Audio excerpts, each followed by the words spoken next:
Sir, sir, kasi everybody, I suppose at this point, everybody's getting a crash course in Afghanistan.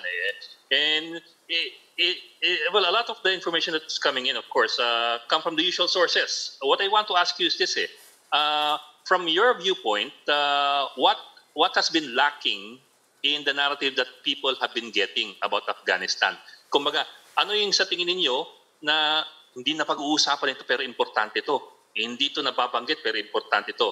What are we missing out on when it comes to Afghanistan's story? Well,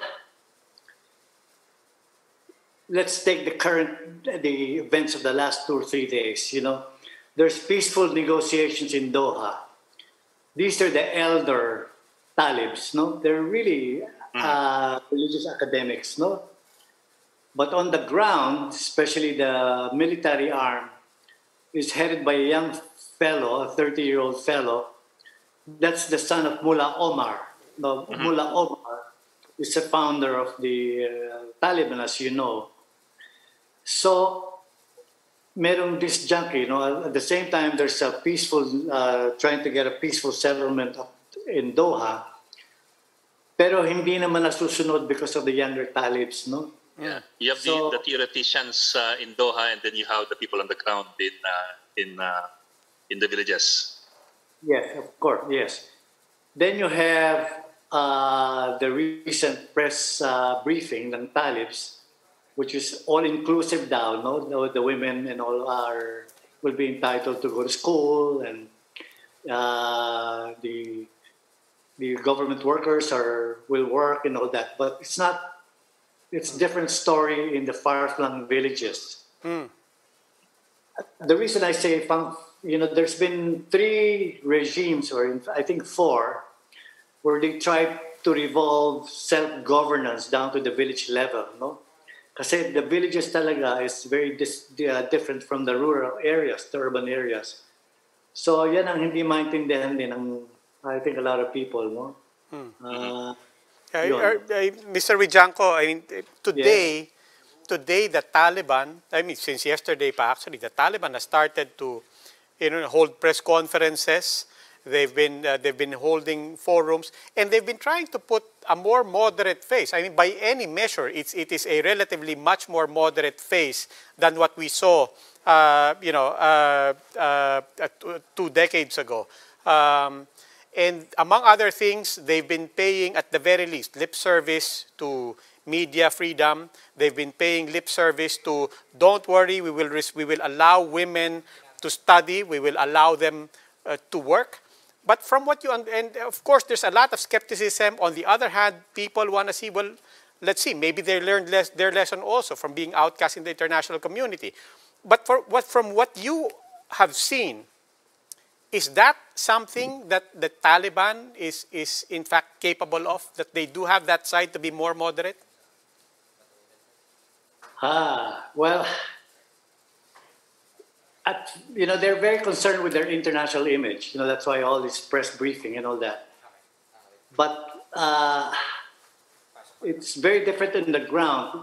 The recent news I received was in some of the rural areas, the religious head was actually asking the local head to provide a list of women under 15 years old and widows at 45, and they're supposed to be married to the fighters and brought to Waziristan, which is in Pakistan, to be re-educated. So on the ground, it's different. The press briefing is different, no? Ernie, we have with us Ami Pamintuan of the Philippine Star. Evening po. Good evening. Late po. Nagpunta na rin po ako dyan sa Afghanistan. Well, the question now on everybody's mind is the speed by which the Afghan government collapsed. And there were many years of building capabilities, governance capabilities in Afghanistan. Ano po ba sa tingin nyo ang explanation? Why did it fall so fast? I mean, I'm sure the international community would not have left. Well, of course, they said there's never a good time to leave Afghanistan, pero they're saying Well, of course, they believe na kahit papano, the government would have been strong enough to withstand any immediate takeover of Taliban. Bakit kaya nagkaganon? Humina yung institution building, what happened na? Well, corruption, the people have been skeptical about the civil government even 10 years ago. Corruption, no? Very prevalent. Then, there's still factions of the Khans, no? The warlords, no? Who actually will make deals. The same thing happened when the Taliban took over in 1995 up to 97. There was a lot of dealings with individual warlords, Ismail Khan, Sir. Actually, sir, same with 2001. Yun nga, nasayang lang. In 21. But, Go ahead, sir. I think when you have several decades of war, institutional building, whether it's 20 years or 40 years, it's not easy, no? Yun, mahirap talaga. The elite force, the special forces, is only 1,000. That's the O3 unit. That's the go-to unit, no? Parang strike force yan ng military. And they've been fighting not just in the last few days. They've been fighting for several months now. Pagod na rin sila, In fact, from what I know, they were told to pack up and together with whoever, they went to the airport, left all their equipment and flew to one of the neighboring countries. So, but there's still going to be resistance. The Panjshir Valley has never been infiltrated by the Talibans. Ahmad Shah Massoud's son is still there. That's the first vice president is with him. They're holed up there. They're going to form resistance. I was wondering, sir, about of course, nobody really expected the U.S. to stay there forever. I mean, that's a given naman eh.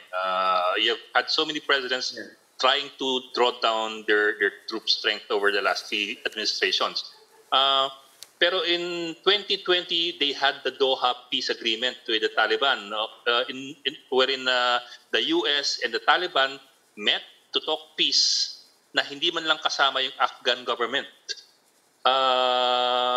And some would say that was the start of a lot of other problems along down the line. How do you view that? How do you view what happened? The peace agreements with the Taliban, and finally, the drawdown and how it was implemented. Well, honestly, I don't. That was just a political move of Trump and then Jared Kushner, no? Minadali nila yung proseso. In fact, it's only in the last few meetings that Abdallah, the right hand of Ahmad Shah Massoud, was involved in the peace process. But whatever peace process, like I said, the elder Afghans are different now from the young Afghans, no? And I'm just concerned it will be a flashpoint. It will maybe implode, no? The younger Talibs are very different from the elder ones, no? Mm-hmm. Wala yung between yung between group eh. Walang intermediaries. So, ang feeling ko, Mullah Omar, the son of Mullah Omar, he's 30-ish. He's the military head, no? Siya yung hindi sumunod, don't enter Kabul, di ba? And the Talib negotiators in Doha were actually giving orders not to enter Kabul, but they still did, no? You see. Okay. So, down the line, I'm just really concerned whether, it will implode, go back to civil war. I do have one final question. Naalala ko lang. Kasi one of the things that U.S. President Biden said was, look, we can't keep fighting a war that the that the Afghan people themselves, or at least the Afghan government, I don't know if he made a distinction, but he basically said, yung Afghans ayaw ipaglaban yung sarili nilang bansa. That's how I took it. How did you take that statement from Joe Biden, from what you understand of the Afghan people and what you know of the Afghan government, making a distinction Naive. there as well? Yeah, care to expound? Well, I think that statement is naive, no? But then, wala naman siyang plan in the future wala siyang foreign policy plan for Afghanistan, I think. So, napasubo lang siya because of Trump.